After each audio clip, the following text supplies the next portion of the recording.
नमस्कार दोस्तों, स्वागत है आप सभी का स्टडी विज्ञान प्रकाश में। खंड शिक्षा अधिकारी का ये मॉडल पेपर नंबर होगा 87। तो अब तक हम लोग 86 मॉडल पेपर को डिस्कस कर चुके हैं और सभी मॉडल पेपर के लिए एक अलग से प्लेलिस्ट आपको मिल जाएगी, जिसका डायरेक्ट लिंक इसी वीडियो के डिस्क्रिप्शन में आपको दे दिया गया है। उस पर क्लिक करके आपको प्लेलिस्ट मिल जाएगी और इसमें अब तक खंड शिक्षा अधिकारी के जितने भी वीडियोज बनाए गए हैं, जितने भी मॉडल पेपर तैयार किए गए हैं, सारे मॉडल पेपर आपको एक साथ यहाँ पर मिल जाएंगे। इसके अलावा अगर आप करंट अफेयर्स को देखना चाहते हैं तो उसके लिए भी आपको अलग से प्लेलिस्ट मिल जाएगी। अलग अलग जो टॉपिक है उस पर आपको अलग अलग प्लेलिस्ट यहाँ पर अवेलेबल करवा दी गई है। सोशल मीडिया पर अगर आप हमसे कनेक्ट होना चाहते हैं तो आप हमें स्टडी विज्ञान प्रकाश लिखकर इंस्टाग्राम, टेलीग्राम, फेसबुक या फिर ट्विटर पर हमसे कनेक्ट हो सकते हैं। और चैनल पर अगर आप पहली बार हैं तो दोस्तों चैनल को सब्सक्राइब करना बिल्कुल मत भूलिएगा। चैनल को सब्सक्राइब करने के बाद बेल आइकन को प्रेस कर दीजिएगा ताकि हर लेक्चर की नोटिफिकेशन आपको सबसे पहले मिले। तो खंड शिक्षा अधिकारी के लिए आज का सेशन काफी इंपॉर्टेंट है और इसमें जो प्रश्न है वो थोड़े से आपको टफ लेवल के मिलेंगे। कुछ क्वेश्चन होंगे जो कि मॉडरेट लेवल के हैं, कुछ क्वेश्चन टफ लेवल के हैं। तो डेफिनेटली ये जो सेशन है वो काफी इंपॉर्टेंट है, तो पूरा सेशन आप लोग अटेंड कीजिएगा और ध्यान से देखिए। क्वेश्चन नंबर 1, निसर्ग चक्रवात पर विचार करें। अभी हाल ही में ये चक्रवात खबरों में रहा, निसर्ग। इसके बारे में 3 स्टेटमेंट है, इस पर आप विचार करें और गेस करें कि ये सही है या गलत है। निसर्ग के बारे में बात हो रही है। जून 1891 के बाद महाराष्ट्र से टकराने वाला सबसे शक्तिशाली उष्णकटिबंधीय चक्रवात था और ये स्टेटमेंट बिल्कुल सही है। निसर्ग नाम किसने दिया था? तो निसर्ग नाम दिया था इसे बांग्लादेश ने। देखिए एक क्वेश्चन डायरेक्टली आपका यहीं से बनता है, ये बहुत इंपॉर्टेंट है। ये पूछा जा सकता है कि निसर्ग नाम का जो उष्णकटिबंधीय चक्रवात अभी हाल ही में महाराष्ट्र से टकराया था, उसको निसर्ग नाम किस देश ने दिया था? तो ये नाम दिया था किसने? बांग्लादेश ने। तो ये काफी इंपॉर्टेंट पॉइंट है आपका और ये बिल्कुल सही है।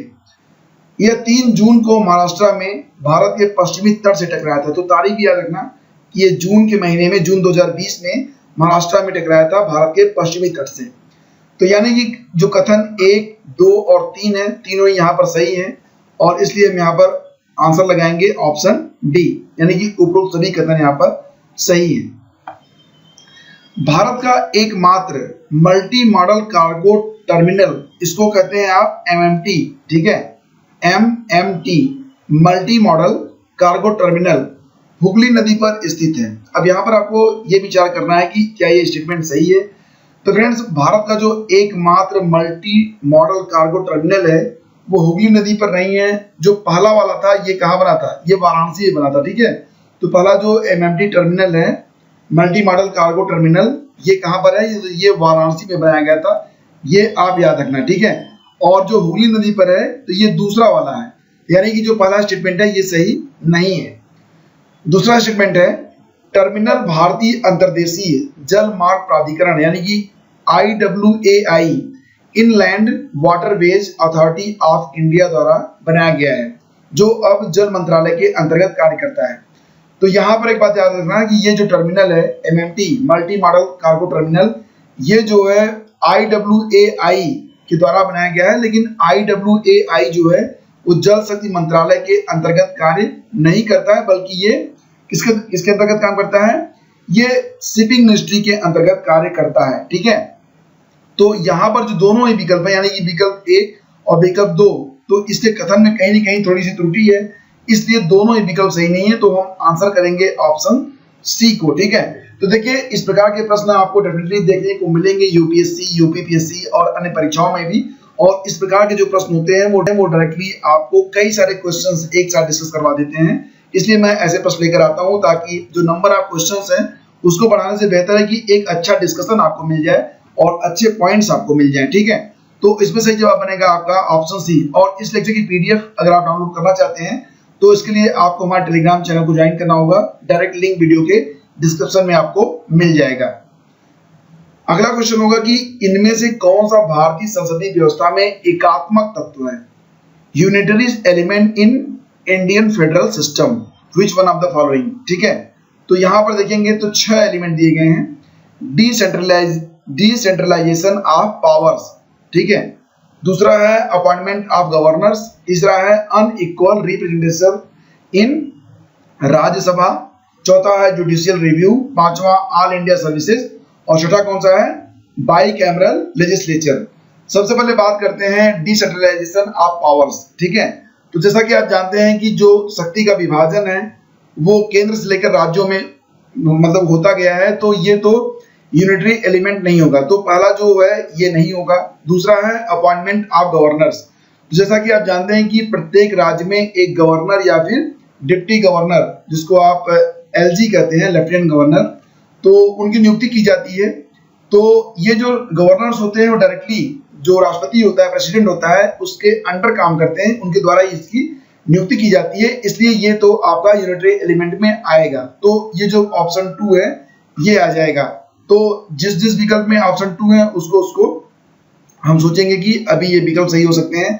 फिलहाल 2 तो निकल गए आपके, क्योंकि इन दोनों में 2 नहीं है। अब बचता है 1 और 1 और केवल 1 और 2, केवल 2 3 5। तो पहला वाला जो था ये नहीं था, तो ए वाला भी बाहर हो जाएगा। तो इस प्रकार से जो मतलब इस प्रकार के जो कोड होते हैं उसको आप हल कर सकते हैं एग्जाम में भी। तो डायरेक्टली आपने देखा कि 2 ही पॉइंट पे हमने चर्चा की और हमको आंसर मिल गया केवल 2 3 और 5। लेकिन फिलहाल एक डीप जो है अंडरस्टैंडिंग के लिए आपको सभी विकल्पों पर थोड़ी सी आपको अपनी समझ बढ़ानी चाहिए। तीसरा है कि अनइक्वल रिप्रेजेंटेशन इन राज्यसभा। तो जैसा कि आप जानते हैं कि जो अलग अलग राज्य हैं उनमें जो राज्यसभा के सदस्य होते हैं वो अलग अलग चुने जाते हैं, वो अनइक्वल होते हैं। तो ये भी जो है इसी को व्यक्त करता है, यूनिटरी एलिमेंट को ही। तो दूसरा और तीसरा सही हो गया। जुडिशियल रिव्यू ये तो नहीं होगा। उसके बाद है ऑल इंडिया सर्विसेज।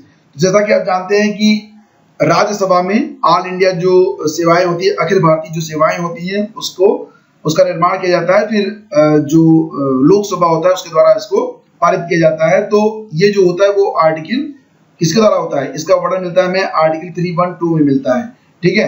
तो विकल्प 2 3 और 5 यहाँ पर सही है, तो ऑप्शन बी को हम करेंगे आंसर, ठीक है।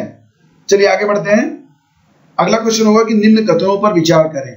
भौगोलिक संकेतक रजिस्ट्री के डिप्टी कमिश्नर ने 30 अप्रैल 2020 को मणिपुर के चा खाओ, एक काला चावल होता है जो कि मतलब थोड़ा सुगंधित होता है और चिपचिपा होता है, मणिपुर में पाया जाता है उसको, और गोरखपुर के टेराकोटा को भौगोलिक संकेतक प्रमाण दिया है। तो ये स्टेटमेंट बिल्कुल सही है, यानी कि विकल्प 1 यहाँ पर सही है। चाखाओ एक सुगंधित चिपचिपा चावल है जिसकी मणिपुर में सदियों से खेती की जा रही है, तो ये विकल्प भी यहाँ पर सही है। तीसरा होगा कि टेराकोटा सदियों पुरानी गोरखपुरी कला है। तो टेराकोटा क्या है, तो इसमें जो स्थानीय कारीगर होते हैं उनके द्वारा जो विभिन्न जानवर हैं उनकी मिट्टी की आकृतियां इसमें बनाई जाती है। तो तीसरा विकल्प भी यहाँ पर सही है, यानी कि अगर हम देखें तो ऑप्शन 1 2 एंड 3 तीनों ही सही हैं। तो ऑप्शन सी को हम यहाँ पर आंसर करेंगे, ठीक है। अब देखिए जो 2020 में जितने भी मिले हैं जीआई टैग, उसके बारे में भी एक बार देख लेते हैं, क्योंकि ये सारे के सारे जो पॉइंट्स है काफी इंपॉर्टेंट है। कोई भी एक पॉइंट आपसे पूछा जा सकता है। सबसे पहले तो आप ये याद रखिएगा कि जीआई टैग का जो आदर्श वाक्य है वो क्या है, अतुल्य भारत की अमूल्य निधि। तो ये जो आदर्श वाक्य है ये भी कई बार पूछा जाता है, तो ये भी आप याद रखना। और सबसे अधिक जीआई टैग किस प्रदेश के पास है, तो सही जवाब है इसका, सबसे अधिक जो जीआई टैग है वो किसके पास है, तो वो कर्नाटक के पास है। दार्जिलिंग की चाय पहला उत्पाद था जिसे भौगोलिक संकेतक मिला था, ये भी ये काफी इंपॉर्टेंट है। हालांकि ये पूछा नहीं जा रहा है एग्जाम में, लेकिन ये आपको पता होना चाहिए। और दूसरी बात है कि सबसे पहले जो जीआई टैग मिला था वो दार्जिलिंग की चाय को ही मिला था। कब मिला था, 2004 में मिला था। अब जीआई टैग जो है 2020 में किसको किसको दिए गए हैं ये भी आइए देख लेते हैं। कश्मीरी केसर को दिया गया है, तो जैसा कि नाम से ही स्पष्ट है कि ये जम्मू और कश्मीर से संबंधित है। और तंजावुर नेती वर्क्स और अरंबवूर लकड़ी की नक्काशी के लिए तमिलनाडु को दिया गया है। ये कोहबर और सोहराई मिट्टी की दीवारों पर उकेरी जाने वाली एक कला होती है जिसके लिए झारखंड हजारीबाग को जीआई टैग दिया गया है। खोला या खोलची मिर्च एक होती है जो कि गोवा में पाई जाती है, इसको भी जीआई टैग दिया गया वर्ष 2020 में। काले चावल, चाखाओ और गोरखपुर के टेराकोटा को भी दिया गया है। इसके अलावा कोविल पट्टी की कदलाई मितई यानी कि मूंगफली की एक कैंडी होती है, उसको भी अभी हाल ही में 2020 में जीआई टैग दिया गया। और ये जो उत्पाद है वो कहाँ का है, तमिलनाडु का है, ठीक है। तो ये कुछ इंपॉर्टेंट प्रोडक्ट हैं जो कि जीआई टैग पाए हैं वर्ष 2020 में, और एग्जाम पॉइंट ऑफ व्यू से ये काफी इंपॉर्टेंट है। रेस्टोरेंट ऑन व्हील्स सेवा किस रेलवे स्टेशन पर फरवरी 2020 में शुरू की गई है? ये तस्वीर आप देखिए, इसमें क्या किया गया है कि जो 2 मेमू कोच होते हैं उनको इम्प्रूव करके, आप देख रहे होंगे कि ये रेलगाड़ी के अंदर बनाया गया है। तो ये जो काफी अच्छा बनाया गया है, आप देख रहे होंगे कि रेस्टोरेंट ऑन व्हील्स ये सेवा शुरू की गई है किस रेलवे स्टेशन पर, ये आपको बताना है। तो सही जवाब इसका आसनसोल रेलवे स्टेशन, और ये कहां पर है? तो ये आसाम में है, ठीक है। असम के आसनसोल रेलवे स्टेशन पर यह सेवा शुरू की गई है। अब यहाँ पर एक बात और भी आप ध्यान रखना कि इसका उद्घाटन किया गया था 26 फरवरी 2020 को। 26 फरवरी 2020 को इसका उद्घाटन हुआ था। किसने किया था? बाबुल सुप्रियो ने। किसने किया था? बाबुल सुप्रियो ने इसका उद्घाटन किया था। बाबुल सुप्रियो के बारे में आप जानते होंगे, ये कौन है? ये केंद्रीय पर्यावरण, वन और जलवायु परिवर्तन राज्य मंत्री हैं, ठीक है। तो ये पॉइंट काफी इंपॉर्टेंट है और एग्जाम पॉइंट ऑफ व्यू से ये प्रश्न भी काफी महत्वपूर्ण है। देश का पहला सिंगल प्लास्टिक यूज से मुक्त एयरपोर्ट कौन सा बन गया है? मतलब वहां पर क्या होगा कि जो सिंगल यूज प्लास्टिक होता है, जैसे कि कप होगा और जो प्लेट मिलती है, उसका प्रयोग वहां पर नहीं होगा। तो ये जो एयरपोर्ट है वो कौन सा बन गया है? इंदिरा गांधी इंटरनेशनल एयरपोर्ट, नई दिल्ली। तो ऑप्शन बी ये आप याद रखना। और इसके बारे में दिल्ली इंटरनेशनल एयरपोर्ट लिमिटेड, जिसको आप कहते हैं dial, DIAL, Delhi international airport limited ने इसकी घोषणा की है कि भारत का जो पहला सिंगल प्लास्टिक यूज से मुक्त जो एयरपोर्ट है वो IGI यानी कि इंदिरा गांधी इंटरनेशनल एयरपोर्ट बन गया है, नई दिल्ली, ठीक है। और इसी के साथ एक एक्स्ट्रा डिस्कशन भी यहाँ पर मैं रखता हूँ अमौसी एयरपोर्ट के बारे में। अमौसी एयरपोर्ट जो कि कहाँ पर स्थित है? तो ये लखनऊ में स्थित है और उत्कृष्ट यात्री सुविधाओं के लिए एशिया पैसिफिक में ये एयरपोर्ट पहले स्थान पर है। और ये जो अवार्ड इसको दिया गया है वो किसने दिया है? ये अवार्ड दिया है एयरपोर्ट सर्विस क्वालिटी की ओर से, ठीक है। एयरपोर्ट सर्विस क्वालिटी ने अमौसी एयरपोर्ट को एशिया पैसिफिक में पहला स्थान दिया है, ठीक है। तो ये काफी इंपॉर्टेंट पॉइंट है, ये भी एग्जाम पॉइंट ऑफ व्यू से महत्व रखता है। महिलाओं के लिए डिजिटल साक्षरता प्रशिक्षण देने के लिए किस सोशल मीडिया वेबसाइट ने वी थिंक डिजिटल कार्यक्रम लॉन्च किया है? वी थिंक डिजिटल, तो ये कार्यक्रम जैसा कि आप देख रहे हैं कि फेसबुक के द्वारा लॉन्च किया गया है। और ये जो कार्यक्रम है वो 7 देशों के लिए शुरू किया, 7 प्रदेश, 7 स्टेट्स हैं उसके शुरू किया गया है। और ये 7 स्टेट्स कौन कौन से हैं? एक तो यूपी हो गया आपका, दूसरा हो गया बिहार, तीसरा कौन सा होगा? झारखंड, ठीक है। तो ये क्रमशः जो है यूपी के पड़ोसी प्रदेश हो गए। और उसके बाद कौन कौन सा है? तो आसाम भी आता है इसमें, आसाम हो गया। और फिर वेस्ट बंगाल भी इसमें शामिल रहेगा, मध्य प्रदेश भी इसमें है, ठीक है। और उसके बाद देखेंगे तो गुजरात आ गया आपका, गुजरात, और 7 हो गए यूपी, बिहार, झारखंड, 3 6 7। तो ये 7 राज्य हैं, ठीक है।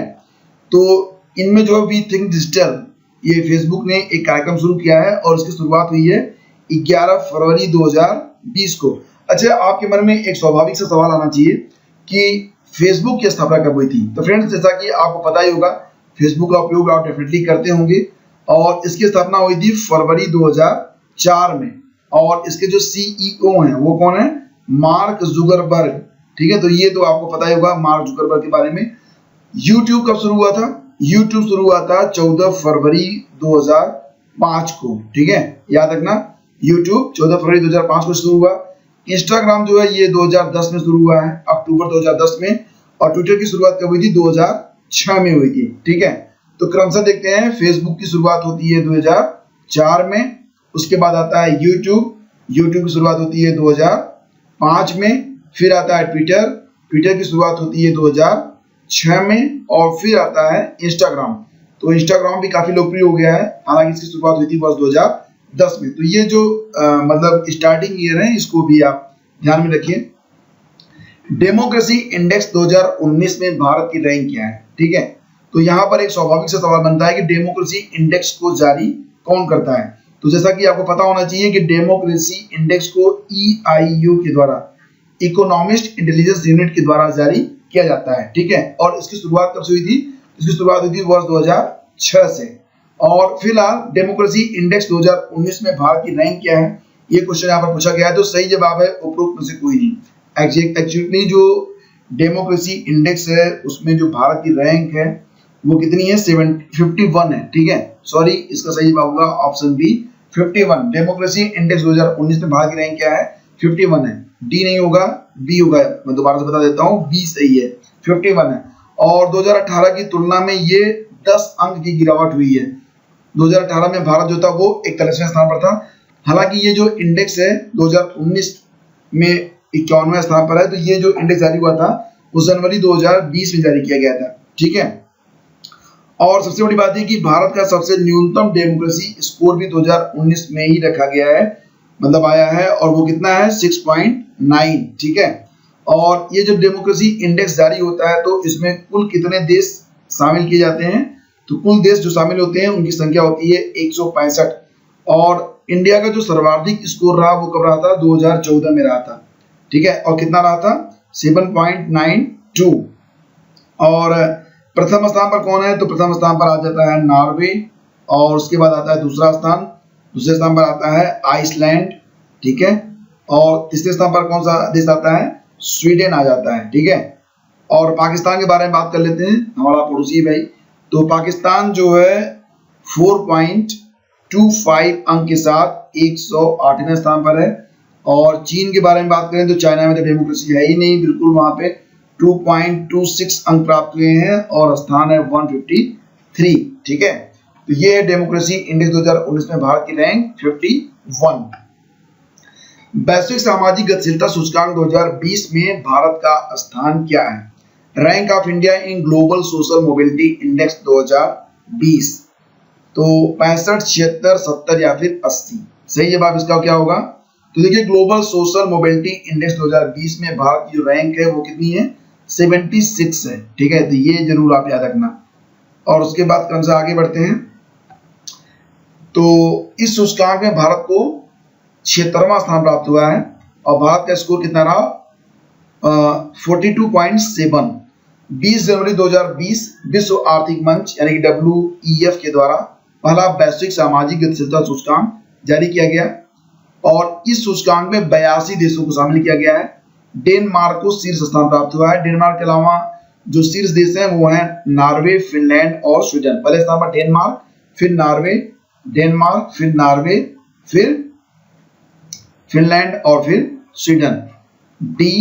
DNFS, ठीक है। और भारत का स्कोर कितना है 42.7 और रैंक है 76।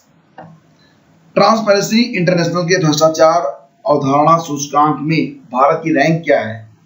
करप्शन परसेप्शन इंडेक्स में भारत की रैंक क्या है 2020 के संदर्भ में ये सवाल है। और करप्शन परसेप्शन इंडेक्स इसको क्या कहते हैं CPI 2020 में जो भारत की रैंक है वो कितनी है, तो भारत जो है 80वें स्थान पर है। कुल 180 देशों पर ये जो रैंक है वो जारी की गई है। तो ऑप्शन सी को हम आंसर करेंगे, ठीक है। और अगर बात करें पहले स्थान पर कौन सा है, तो पहले स्थान पर संयुक्त रूप से देखा जाए तो डेनमार्क और न्यूजीलैंड जो है ये पहले स्थान पर है संयुक्त रूप से, डेनमार्क और न्यूजीलैंड, तो ये पहले स्थान पर है संयुक्त रूप से, ठीक है। बस आपको इतना याद रखना है कि ट्रांसपेरेंसी इंटरनेशनल के भ्रष्टाचार धारणा सूचकांक में भारत की रैंक कितनी है 80, ठीक है।